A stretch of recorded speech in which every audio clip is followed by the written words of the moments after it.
sa inyong lahat guys. It's me again, Boss Marky. At panibagong araw na naman tayo ngayon guys. Ngayon guys, ang gagawin ko ay kagaya nung sisi ko si Gal. Kaya naging malusog at maganda yung pangatawan ng aking Gal.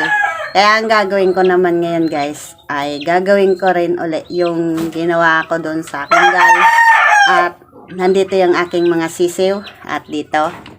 At si Bulik. At kumuha ko guys ng bagong aringgilya. At ang ginawa ko ay 0.1 cc.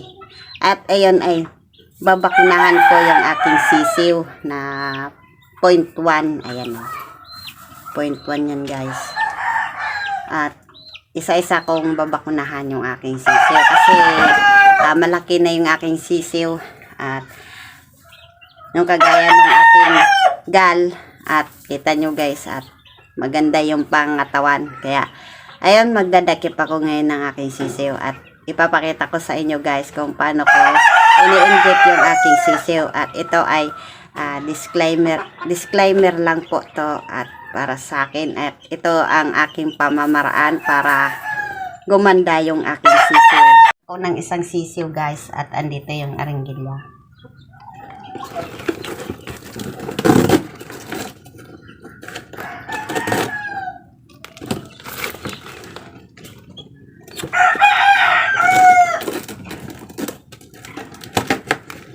Ito yung ito na guys si Gal. At ito na. At indikan ko to guys. At dito lang sa may laman. Dito sa may banda dito. At ganito din yung ginawa ko kay Gal. At i-injikan ko muna to guys.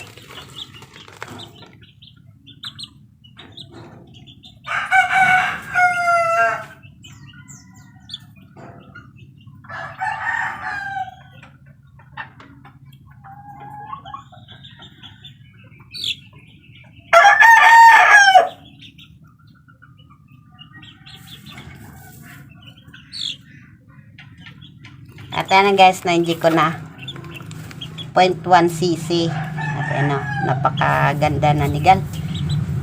At ilalagay ko muna to guys dito sa kulungan.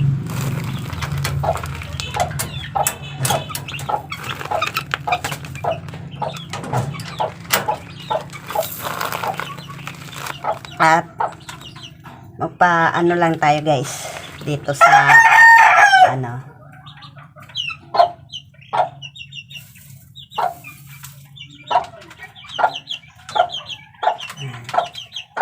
lang natin to guys. At hindi natin to pwedeng i-point to kasi maliliit pa. Kaya bawal pang ano.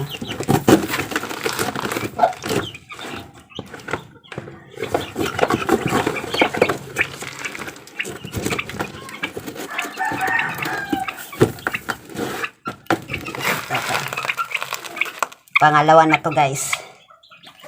Itong Bulik.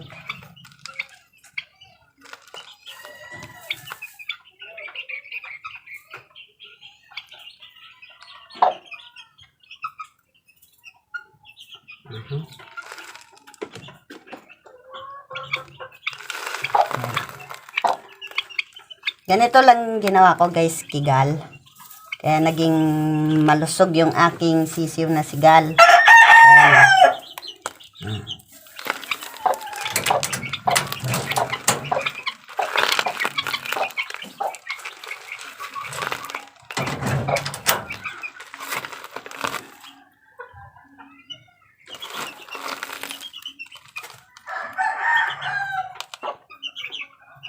At bago to guys ng aringgilya.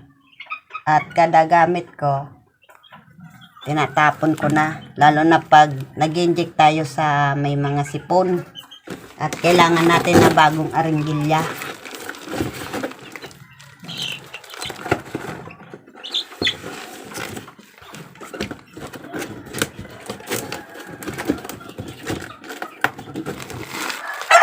Pantatlo na to guys. Itong sisiw.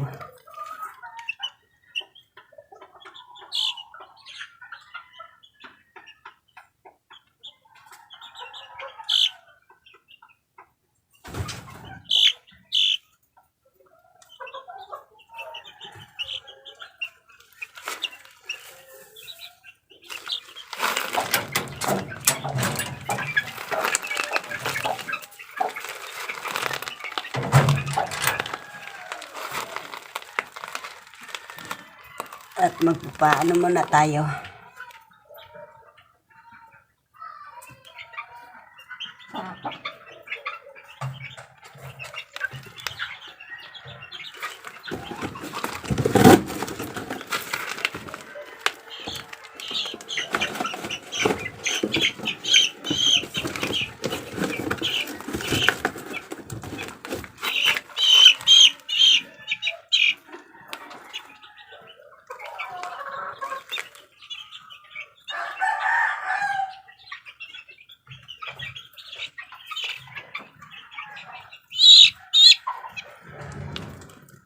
Yun.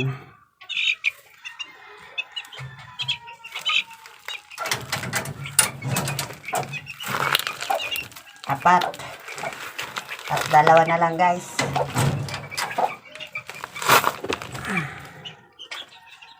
Dalawa na lang.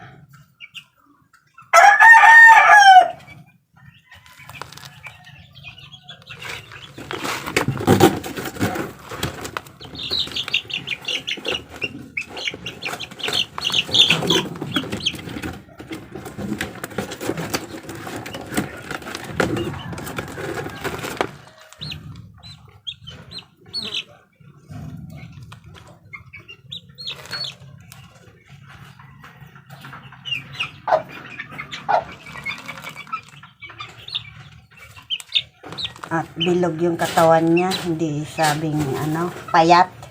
Tama lang. Tignan nyo guys, oh. Oh, ganda, oh. At isa na lang.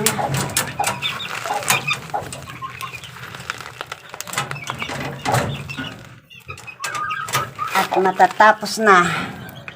Sana lang, guys.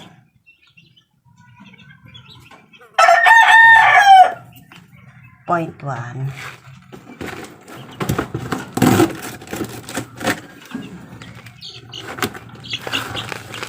At tuloy na yung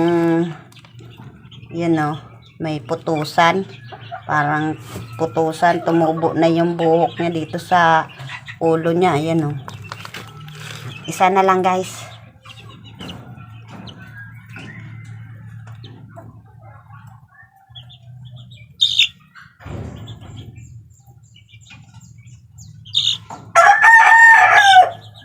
Yun. At finish na.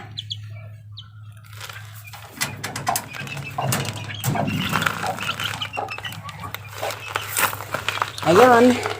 Na-finish na tayo, guys. At ang init. Sobrang init. At ayan, guys. Tapos na tayo pag-inject sa aking sisiw. At kita nyo, guys, kagaya na aking gal. At ganun lang yung ginagawa ko. At 0.1 cc para meron din tayong protection sa ating sisiw. At bigyan na natin sila ng vitamins. At huwag kayong matakot, guys, na mag-inject kasi ako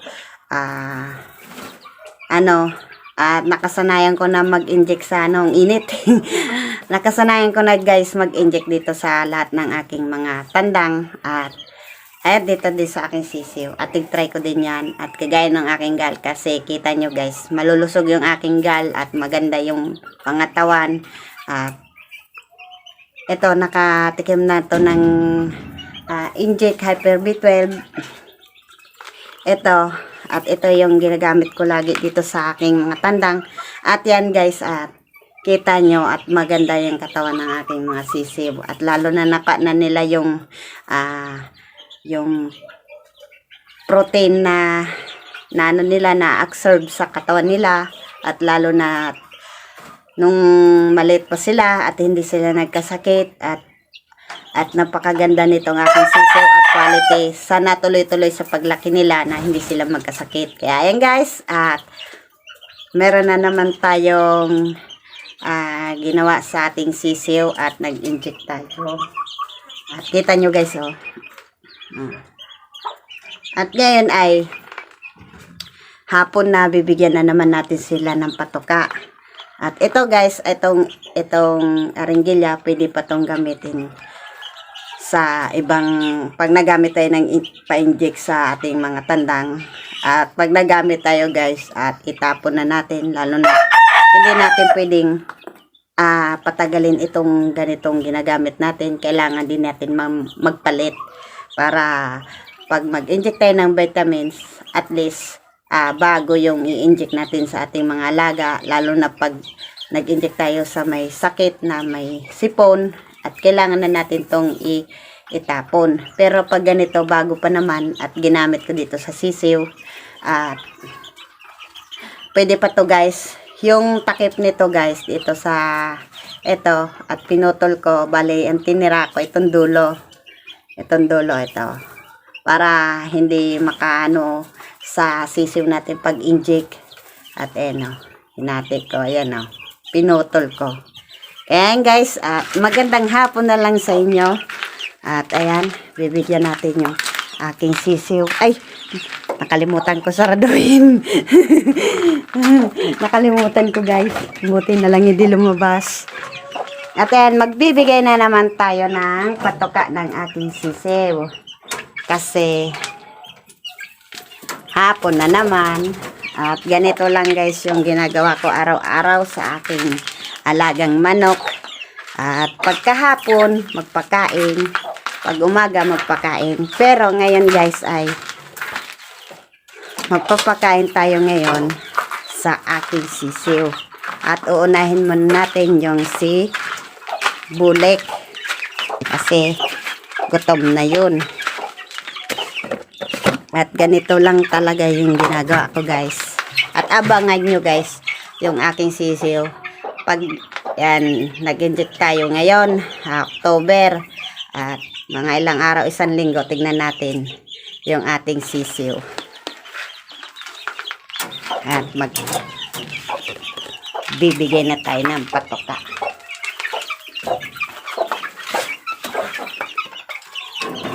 At napakaganda ng aking sisiw ngayon guys.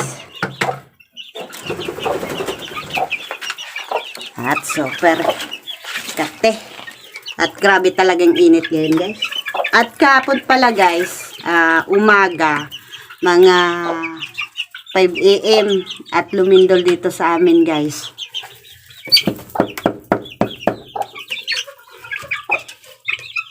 At ayan tignan nyo guys. At ganun pa rin yung patoka ko guys na binibigay sa kanila. Yung yung feeds nila. At kita nyo guys, excited na kumain yung aking sisiw. Sandali. At 2 lang yung bibigay natin na takal guys. At wag natin pasubrahin. At ito lang yung ginawa kong takalan na Yakult. Ito. At bukas pala guys na umaga, pagtapos ko magpakain ng aking mga tandang, at yung gal ko naman guys ay bukas, schedule ko na, papaliguan ko na yung aking gal kasi malaki na. At para iwas din tayo kasi sa kanila ay na-stress din yan sa kuto, kaya kailangan na natin silang iwas out. First time nila guys paliguan bukas, kaya ayan, abangan nyo kasi maganda ang oras bukas at mainit. At lalagay na naman natin sila sa scratch dun sa at bibigyan din natin yung ating gal kasi malaki na yung aking gal. At sinsya na guys kung may madilim. Sinsya na guys kung ganito lang yung ating laging content. At alam nyo naman na pag-aalaga lang at pag-asikaso sa aking mga alaga yung ginagawa ko.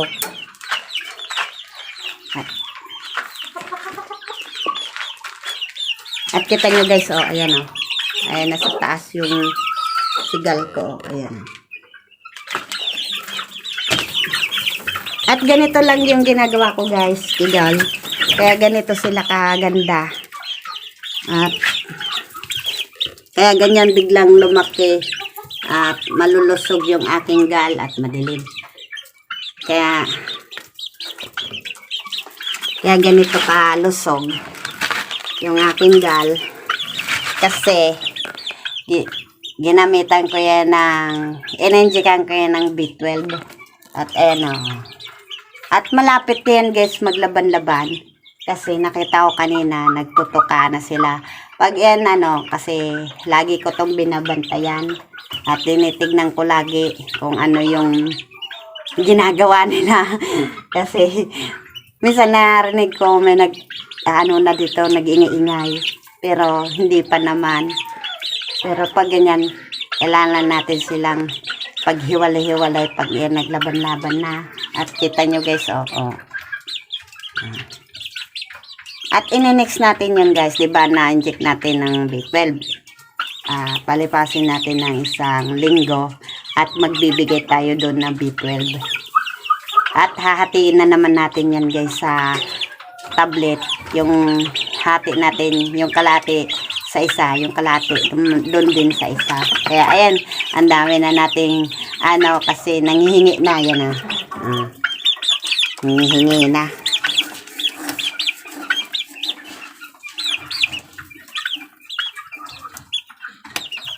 At dalawang takal din dito guys.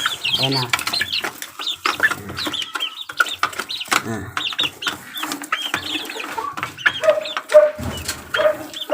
Tapos, ang ibibigay ko naman guys sa kanila na painuman ay yung fresh tubig na lang. At kanina, uminom sila ng vitamins na yung molasses na may bawang. At ang dali lang yun guys, gumawa guys. At gawin nyo rin kung gusto nyo, ayan, makatipid-tipid. At mas maganda din yun na i-maintain sa ating manok na kung hindi pa naman tayo, ayan, naglalaban o Kasi pag naglalaban kasi, si daddy yung nag-asikaso ng tawag nun? Pagkukondisyon. Hindi pag-breed, pagkukondisyon. At si daddy yung nagkukondisyon. Tapos ako ay nag-asikaso lang ako ng mga alagang manok manok nga to. O mga sisiw at kandang.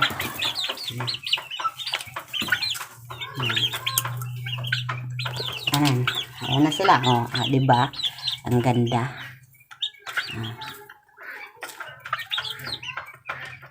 At naiya sila guys. Kasi nandito tayo sa loob. Ayan guys. At fresh water lang yung ibibigay ko dito sa aking mga alaga.